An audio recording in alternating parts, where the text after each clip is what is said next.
Hello friend, আজ অনেকটাই দেরি হয়ে গেছে আমার এই খেতে। কারণ কি জানো তো, আমাদের এইখানে সারা রাত বৃষ্টি হয়েছে। পড়ে গেল। সারা রাত বৃষ্টি হয়েছে। তোমাদের ওখানে কি সারা রাত বৃষ্টি হয়েছে? আমাদের এখানে সারা রাত ভালোই বৃষ্টি হয়েছে, কিন্তু তবুও গরমটা ছিল, গরমটা কাটেনি জানো তো।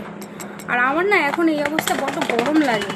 আমার খুব গরম, কিন্তু এখন আমার বেশি গরম লাগে। তো ওই জন্য ভালো করে ঘুম হয়নি বলে একটু উঠতে দেরি হয়ে গেছে। তারপরে হচ্ছে বৃহস্পতিবার, আজকে সংসারের সমস্ত কাজকর্ম সেরে তারপরে কিছু খাওয়া। তার আগে আমি সকালবেলা 2টো বিস্কিট খেয়েছিলাম।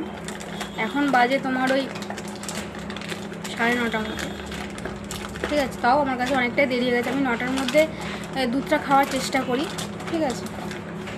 তো যাই হোক, আর কালকে তো গেছিলাম বললাম বিচারে, কি হয়েছে না হয়েছে। আর অনেক রাত হয়ে গেছিলো বলে তোমাদেরকে আর জানাতে পারিনি।